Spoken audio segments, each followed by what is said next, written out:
চিল্লা মালদে কোনোদিন কোনো মেয়ের প্রেমে পড়ি নাই। বেশি দেখতে ভালো হয়ে গেছে, আরো বেশি গুড লুকিং হয়ে গেছে। আর অভিনয় তো ইজ শাকিব খান, বাংলাদেশের one and only Shakib Khan. ভাই রে ভাই, কি শুনতেছি এগুলা। এবার শাকিব খানকে সরাসরি হুমকি দিয়ে বসলেন শ্রাবন্তী ভট্টাচার্য। শ্রাবন্তী তো রীতিমতো শাকিব খানকে হুমকি দিয়ে বলেই ফেললো, তোমার চোখে কি খালি ইদি কাপালকেই পড়ে? আমাদেরকে চোখে দেখো না? শুটিং করার জন্য ভারতে ঢুকো, তোমার খবর আছে। প্রিয় দর্শক, শাকিব খানের বরবাদ মুভিটি দেখে কি কঠিন হুঁশিয়ারি দিল ওপার বাংলার আলোচিত নায়িকা শ্রাবন্তী। প্রিয় দর্শক, আজকের ভিডিওটি খুবই ইম্পর্টেন্ট। আজকের ভিডিওটি না টেনে সম্পূর্ণ ভিডিওটি দেখার অনুরোধ রইল। এই ঈদে মুক্তি পেয়েছে শাকিব খানের বরবাদ মুক্তি পাওয়ার সাথে সাথে দর্শকদের মাঝে চলেছে উত্তেজনার বীর।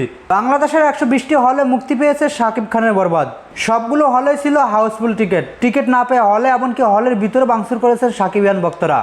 এবার শাকিব খানের বরবাদ মুভিটি দেখে প্রশংসা বাসালেন শ্রাবন্তী তো মজার তালে বলেই ফেললেন, তোমার চোখে কি খালি ইদি কাপালকে পড়ে? আমাদেরকে চোখে দেখো না? সব হিট মুভিতে শুধু খালি ইদি কাপালকেই নাও। শ্রাবন্তী শাকিব খানকে উদ্দেশ্য করে বলেন, যাই হোক, এতক্ষণ যা করেছি মজা করেছি। আমি কলকাতার একটি প্রিমিয়ার শোতে তোমার বরবাদ মুভিটি দেখেছি। অ্যাকশন, অ্যাটিটিউড এমনকি অভিনয় এক কথায় অসাধারণ ছিল। আর নায়িকা হিসাবে ইদি কাপালও খুব সুন্দর অভিনয় করেছে। দুইজনের জুটিই ছিল অসাধারণ। শ্রাবন্তী আরও বলেন, সত্যি তুমি বরবাদ মুভিতে একদম ফাটিয়ে দিয়েছ। তুমি দিন দিন তোমার অভিনয়কে এতদূর নিয়ে যাচ্ছ, একসময় এফআর বাংলা এমনকি উপর বাংলাতে দুই বাংলাতে তুমি রাজত্ব করবা। শ্রাবন্তী আরও বলেন, আমার মনে হয় না এফআর বাংলা এমনকি উপর বাংলা দুই বাংলা মিলে এরকম একজন সুপারস্টার আর তৈরি হবে। তোমার জন্য আমার শুভকামনা থাকলো।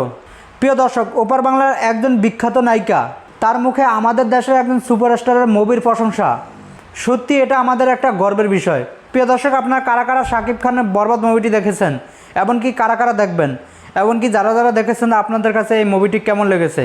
আপনার মূল্যবান মতামত আমাদের ভিডিওর নিচে থাকা কমেন্ট বক্সে জানাবেন। সকলে ভালো থাকবেন, সুস্থ থাকবেন। আল্লাহ হাফেজ। আসসালামু আলাইকুম রহমতুল্লাহি ওয়া বারাকাতুহু।